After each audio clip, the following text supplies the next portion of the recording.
ജ്യോതിഷികളെ കണ്ടാൽ എന്താണ് കുഴപ്പമെന്നും താൻ ഉൾപ്പെടെയുള്ള നേതാക്കൾക്ക് ജ്യോതിഷികളുമായി അടുപ്പ ബന്ധമുണ്ടെന്നും എ.കെ. ബാലൻ. കന്യാസ്ത്രീകൾക്ക് നേരെയുള്ള ആക്രമണം തൃശ്ശൂരിൽ ബി.ജെ.പിയെ ജയിപ്പിച്ചത് ഈ വിഭാഗമാണെന്നും അതിന് സഭാ നേതൃത്വം മാപ്പ് പറയണമെന്നും ബാലൻ പറഞ്ഞു. അടൂർ പറഞ്ഞത് നല്ല മനസ്സോടെയെന്നും വിശദീകരണത്തിന് ശേഷവും വിഷയം വിവാദമാക്കിയത് മാധ്യമങ്ങളാണെന്നും പാലക്കാട് മാധ്യമപ്രവർത്തകരോട് എ.കെ. ബാലൻ പറഞ്ഞു.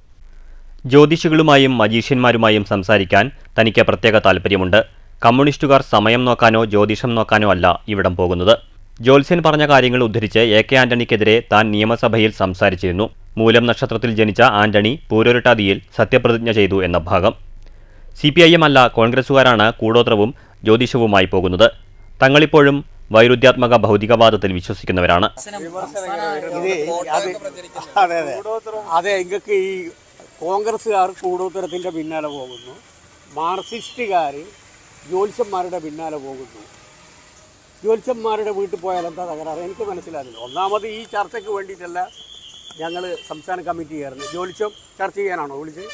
ഞങ്ങൾ തദ്ദേശ സ്വയംഭരണ സ്ഥാപനങ്ങളിലെ തെരഞ്ഞെടുപ്പുമായി ബന്ധപ്പെട്ടുകൊണ്ടുള്ള റിവ്യൂ നടത്തിയതാണ്. അതിൽ എവിടുന്ന ജ്യോത്സ്യം വന്നത്? അങ്ങനെ കാണാൻ പോകുന്ന വിമർശിച്ചുള്ള ഒരു കാര്യങ്ങളെല്ലാം യോഗത്തിലുണ്ടായെന്നാ പറയുന്നത്. എവിടെ? ഒരു പ്രശ്നവും ഇല്ല. ഇപ്പം എൻ്റെ മണ്ഡലത്തിൽ എത്ര ജ്യോത്സ്യന്മാരുണ്ട്?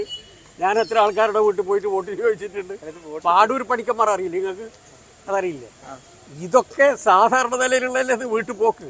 കണ്ണൂർ പാർട്ടി കോൺഗ്രസിലെ പ്ലീനത്തിൽ ജ്യോതിഷന്മാരെ കാണുന്നതൊക്കെ ഒരു എതിർപ്പ് ഉണ്ടായിരുന്നു. സ്വാഭാവികമായിട്ട് ജ്യോതിഷന്മാരെ വീട്ടിൽ കയറാൻ പാടില്ല എന്നോ?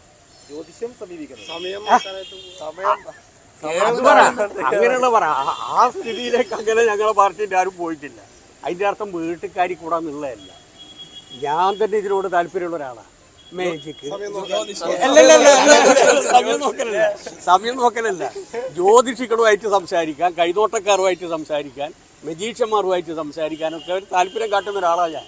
ഒരു ദിവസം നിങ്ങൾ ഓർക്കുന്നുണ്ടാവുമല്ലോ, നമ്മളെ ഒരു അടിയന്തര പ്രമേയം ഞാൻ അവതരിപ്പിച്ചിട്ട് എ.കെ. ആന്റണിക്കെതിരായിട്ട് ഒരു ജ്യോതിഷം പറഞ്ഞൊരു കാര്യം ഞാൻ പറഞ്ഞു. നിങ്ങൾ ഓർക്കുന്നുണ്ടോയെന്ന് അറിയില്ല. 2001 അതായത് അദ്ദേഹത്തിൻ്റെ നക്ഷത്രം മൂല നക്ഷത്രം. ആരെ എ.കെ. ആന്റണി സത്യപ്രതിജ്ഞ ചെയ്തത് പൂരൂരുട്ടാതി നക്ഷത്രത്തിലാണ്. അങ്ങനെയുള്ള ഒരാൾക്ക് വരാൻ പോകുന്നത് സ്ഥാനഭ്രംശവും പിച്ചും പെയ്യും പറഞ്ഞതും ഒളിച്ചോട്ടമായിരുന്നു പോയി. ഇതൊരു ജ്യോതിഷൻ എന്നോട് പറഞ്ഞത് ഞാനിവിടെ പറയുന്നു എന്ന് പറഞ്ഞു. അയാളത് ആസ്വദിച്ചു. പക്ഷെ അയാൾക്ക് വല്ലാണ്ട് കൊണ്ടു. കുറച്ചു കാലം കഴിയുമ്പോൾ രാജ്യം വെക്കേണ്ടി വന്നു. അതിൻ്റെ അർത്ഥം ജ്യോതിഷം പറഞ്ഞുകൊണ്ട് ഇതുള്ളതല്ലോ. കന്യാസ്ത്രീകൾക്ക് നേരെയുള്ള ആക്രമണം വിഷയത്തിൽ എ.കെ. ബാലന്റെ പ്രതികരണം ഇങ്ങനെയായിരുന്നു. തൃശ്ശൂരിൽ ബി.ജെ.പിയെ ജയിപ്പിച്ചത് ഈ വിഭാഗമാണ്. അതിന് സഭാ നേതൃത്വം മാപ്പ് പറയണമെന്ന് എ.കെ. ബാലൻ പറഞ്ഞു. തലശ്ശേരി ആർച്ച് ബിഷപ്പ് പാംപ്ലാനിയെ എ.കെ. ബാലൻ പരിഹസിച്ചു. തലശ്ശേരിയിലെ ആഭ്യന്തരമന്ത്രിക്ക് ഇനിയെങ്കിലും തിരിച്ചറിവ് ഉണ്ടാകണം. റബ്ബറിന് 300 രൂപയ്ക്ക് വേണ്ടി അധികാരം നൽകാമെന്ന് പറഞ്ഞയാളാണ് അദ്ദേഹം. അടൂർ വിവാദത്തിൽ അടൂരിനെ എ.കെ. ബാലൻ ന്യായീകരിച്ചു.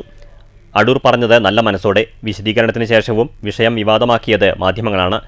അടൂർ ചലച്ചിത്ര മേഖലയ്ക്ക് നൽകിയത് മികച്ച സംഭാവനയാണെന്നും എ.കെ. ബാലൻ കൂട്ടിച്ചേർത്തു. അവർക്ക് കിട്ടാത്ത ഫണ്ട് കൊടുക്കണമെന്നും അദ്ദേഹം പറഞ്ഞിട്ടുണ്ട്, കൊടുപ്പിക്കുകയും ചെയ്തിട്ടുണ്ട്. ഇതുമായി ബന്ധപ്പെട്ടുകൊണ്ട് കൃത്യമായി അദ്ദേഹം പറഞ്ഞു, എൻ്റെ ഭാഗത്ത് നിന്ന് എന്തെങ്കിലും വീഴ്ച സംഭവിച്ചിട്ടുണ്ട് എന്ന് ബോധ്യപ്പെടുത്തി കഴിഞ്ഞാൽ ഞാൻ ക്ഷമാപണം നടത്താമെന്ന് പറഞ്ഞു. അതോടുകൂടി ആ പ്രശ്നം തീർന്നു. ഞങ്ങൾ പിന്നീട് അതിൻ്റെ പിന്നാലെ പോയിട്ടില്ല കേട്ടോ. ശരി, ഓക്കെ. News bureau, Palakkad.